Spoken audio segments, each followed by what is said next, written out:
Even someone like Teofimo, like just to change the subject, Yeah, that's okay. to see his star rise, and they were billing him to be the next Puerto Rican star, Mm-hmm. but he has unraveled throughout the years. I mean, top rank, they kept him at all kinds of Heisman Awards, fights, and the crazy thing, I remember seeing he was the headliner, and Xander Zayas was on the undercard with very little experience. And Mm-hmm. Xander Zayas showed out. I was like, oh God, Tio, what are you Yeah. doing? Yeah. Yeah. And since then, it's just, I mean, he's had his moments. He has a belt now. Um, I would love to see him and he and Haney fight. Teofimo Lopez and Devin Haney. I would love to see that fight. I think that'll be a good fight. I think I that'd think be a it'll be a great good fight. fight. I think that'll definitely be a good fight. But you know what's happening right now. You know they Bill Haney is already putting it in the atmosphere for the prerequisite to be that Teofimo enrolling 365 24/7 testing right now. His words, not mine. Even though nobody in boxing, to He my sounds understanding, crazy. yeah, has done it. His son haven't even done it. No, nobody that I Yeah, know he of. he sounds insane. I think he's also very afraid. I think he's super like PTSD. They have PTSD from the Garcia fight. Yeah, So it's yeah, borderline paranoia. yeah, They don't want anyone to get any kind of edge, yeah. even the thought of it, even if they often have many edges in fights. Like, okay, now all of a sudden you are now afraid of your shadow. Everybody has to adhere to all these rules and regulations. I mean, Yep. he's another one. They said he was the next coming. Yep. Yep. He was supposed to be in Tank Davis's position, honestly speaking. Yeah, yeah, Marketability wise, yes, status yes. wise. Mm-hmm. Status wise, absolutely. Yep. But I also believe that part of his issue is his father. Oh yeah. No Yeah. doubt about it. I mean, I personally would not sit in a room and strike any kind of deal with his behavior, the way he, carries himself. I would not. Mm-hmm. And I think Devin is a dreamboat. I mean, he's marketable. He's probably more marketable than many of these guys. Yeah. Well spoken, very meek.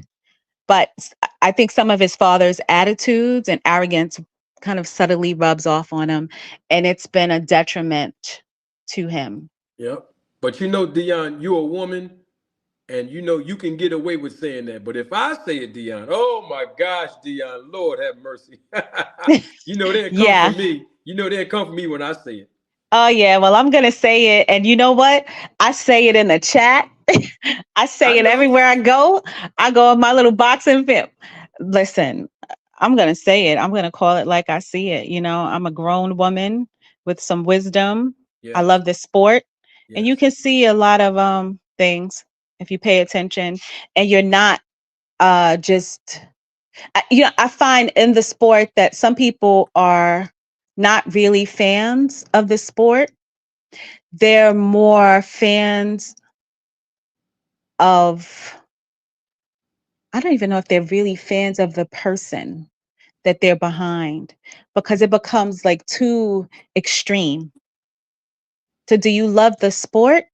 Because I can give props to anyone, no matter what side they're on. Mm-hmm. Even if you're not my favorite fighter, if you show up and you do a great job, then you get praise, respect, you Yeah. get what's due. But in this, you get excuses and Mm-hmm.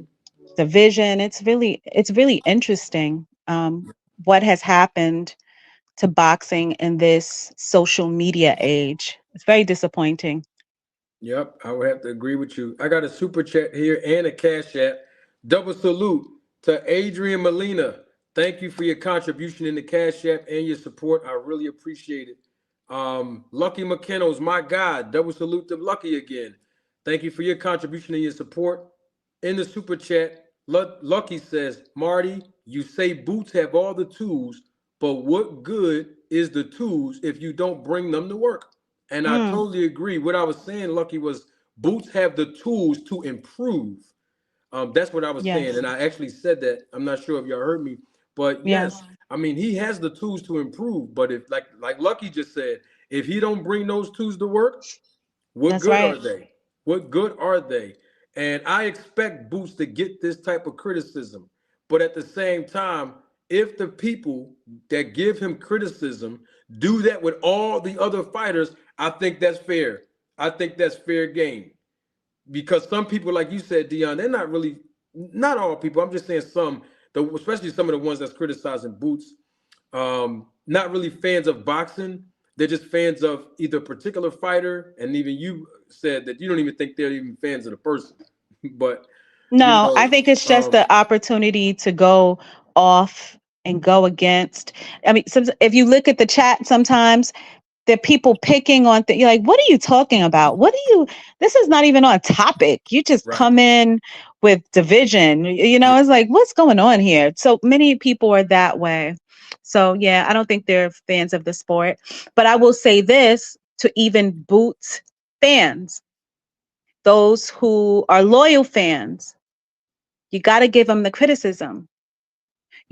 It's like a parent who only praises his child. No matter what you do a sucky job because you're my son. You're the best. You're the greatest. You're the greatest. It's almost the same thing with Haney. Your son mm-hmm, performs poorly and he's the greatest. He's the greatest. No, sometimes you need discipline. Sometimes we need truths. It's not being disloyal to tell the truth of the yep, matter. that's Tell true. the truth. Shame the devil. Yep, that's true. And I think, because I know Mr. Bosey, and I think he's very disappointed too. Um, Yeah. Definitely. And I think that he will not shy away from holding Boots accountable and also changing up the game plan moving forward. Yes. Because there's no excuse for it, but I don't think Boots got all the way up 100% for this fight. And it showed. And I even Yeah. talked about some of the things Sunday about his lack of conditioning. His conditioning looked different to me to Mhm. to me personally, because I, Yeah. I know him and I've seen him fight a lot of times, and that's of no excuse as well. And maybe Yeah. these challenges that he's enduring from the fan base, whether we agree with it or not, can be motivation for him to go back to the drawing board like he acknowledged that he would do and go to the Yes. next level. Because we got people like Brian Norman Sr. And the only reason I'm bringing Brian Norman Sr. up is because I keep seeing him, and I don't look at all his interviews, but I keep seeing him plastering all over social media when he wouldn't even put his son in the ring with Boots, and they had $1.75 million on the table to get Brian Norman Jr. to beat Karen too. Karen rematch was ordered by the IBF right then and there once we realized that Brian Norman Jr. wasn't going to fight Boots. Yeah, I And remember that. I remember that. like, and on top of that, it's really because, and I think people know this, Brian Norman Jr. on the tier and level that he's on, he's okay with where he's at. But he can't beat Boots. And I'd be totally surprised if Brian Norman Jr. can beat Karen. And so what I was saying as far as yeah, no, I'm telling you right now, I don't think Brian Norman can beat Karen. I don't think he can. But that's just Yeah. my opinion.